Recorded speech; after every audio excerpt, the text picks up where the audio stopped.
Kita punya kebun binatang, berburu di dalam kebun binatang. Kita tanami, binatangnya kita gemukkan. Ada sesuatu di anak ini Ya. secara mental. Ya. Kalau dari sisi manusia ke manusia ya, saya sebagai dokter, dokter ya secara umum tuh kan punya empati lebih terhadap orang yang punya masalah kan. Oke. Jadi lebih sensitif ya. Iya, artinya preferensi pertama saya itu saya kasihan gitu. Kasihan sama Gibran. Iya kan? Artinya ini kita bicara saya sebagai dokter kan, kayak lihat orang Sakit. enggak gini Harus loh. diobatin. Iya, kayak lihat orang yang nggak pakai baju terus keluyuran di jalanan. Yang dia udah yang itu kan ada kan orang-orang yang keluyuran di jalanan yang dia Yang udah kayak orang gila ya, tuh, itu oke. kalau orang awam ngelihat mungkin dia bisa nggak tahu apakah ketawa atau ini. Kalau dokter kan nomor satu itu kasihan kan. Jadi dokter Tifa kasihan. Kasihan ya, Oke. nomor satu kan itu. Oke. Nah di level yang kedua, saya kasihan sama negara ini kan gitu. Kenapa, Dok? Ya seandainya asumsi-asumsi yang saya bangun sekarang dengan data-data penampilan dan kemudian juga data-data yang kita bisa lihat dari Fufu Fafa, Ya. lalu saya juga bisa melakukan assessment, belum diagnosis ya, Oke. bahwa ini si Fufu Fafa ini mengalami adiksi seks. Oke. Dan kemudian di sisi yang satu lagi dia mengalami yang disebut sebagai obsessive compulsiveness terhadap sosok beberapa orang, especially pada sosok satu orang.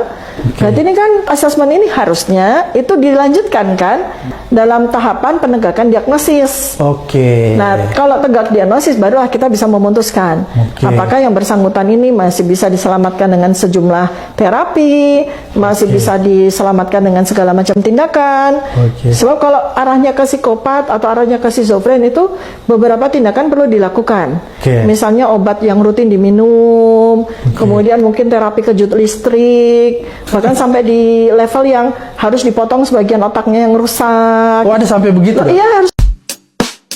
Skizofrenia adalah merupakan gangguan jiwa berat yang ditandai dengan kesulitan seseorang itu untuk membedakan mana yang nyata dan tidak nyata dalam kehidupannya sehari-hari. Secara sekilas, dia seperti gangguan psikotik karena memang gejala gangguan psikotik ini merupakan bagian dari skizofrenia. Gangguan psikotik itu adalah ketika seseorang muncul halusinasi dan waham atau delusinya. Halusinasi yang merupakan tanda dari gangguan skizofrenia adalah gangguan di mana seseorang itu seperti merasakan di panca inderanya ada sensasi tertentu, mendengar suara bisikan, melihat bayangan, dan yang lainnya. Demikian juga dengan adanya waham atau delusi yang merupakan salah satu gejala psikotik, merupakan bagian juga dari gangguan skizofrenia ini, yaitu keyakinan yang salah terhadap sesuatu hal, merasa ada yang ngejar-ngejar, seperti ada yang membunuh, serasa ada kamera-kamera yang sedang mengintai dia, merasa dirinya hebat, punya kekuatan tertentu.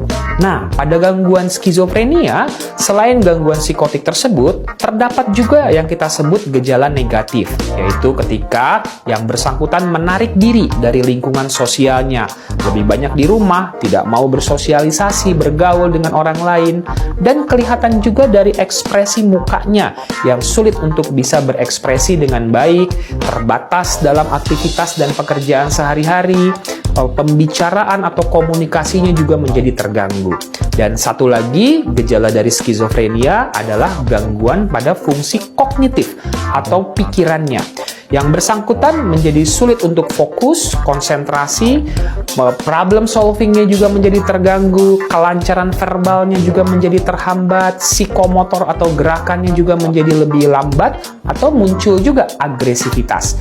Itulah merupakan tanda dan gejala dari gangguan skizofrenia.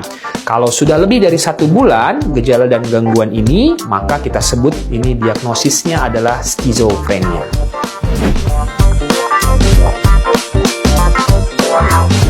Tahapan gejala-gejala dari skizofrenia ini ada beberapa. Yang pertama disebut adalah fase prodromal. Fase prodromal ini adalah fase awal dari skizofrenia. Nah, di sini sebenarnya belum terjadi skizofrenia yang full blown gejala-gejalanya gitu ya. Nah, pada fase ini sebenarnya kita bisa mendeteksi nih gejala-gejalanya. Misalnya orangnya jadi susah tidur gitu ya, ada kecurigaan yang agak berlebihan, kecemasan, atau pemikiran terhadap lebih religius secara spiritual gitu ya. Kemudian juga ngomongnya mulai tidak nyambung misalnya, mudah marah, irritable. Nah, ini adalah merupakan gejala-gejala awal nih dari skizofrenia. Buat yang bersangkutan ataupun keluarga dan orang sekitar perlu melihat adanya perubahan pada pikiran dan perilaku serta perasaan dari yang bersangkutan ya, sehingga kemudian coba melihat adakah stresor tertentu yang sedang dialaminya, penyelesaian masalah-masalah kehidupan mungkin, ataupun hal-hal tertentu yang bisa jadi men-trigger munculnya gangguan-gangguan ini. Nah, pada fase yang akut, maka gejala-gejala dari skizofrenia itu akan muncul semuanya. Ada halusinasi, waham, delusi, perilaku, dan perkataan yang kacau. Dan seringkali juga ada beberapa yang menimbulkan perilaku kekerasan ya. Ada suatu kondisi gaduh gelisah yang bisa membahayakan untuk dirinya dan juga untuk orang-orang yang ada di sekitarnya. Sepertinya Prof. Mahfud agak ngambek ya, soalnya saya sudah 2 kali memberikan pertanyaan yang sulit. Carbon capture, greenflation, selalu dikomenin pertanyaan receh. Ya kalau receh ya dijawab Pak, gitu loh, segampang itu. Oke. Gibran bodoh dan menganggap saya juga bodoh, dikiranya bisa dikerjain kayak gitu kan. Maunya mempermalukan kan, sepermalukan balik pelatih. Betul. Kemarin juga kira-kira, Bang. Iya. Oke.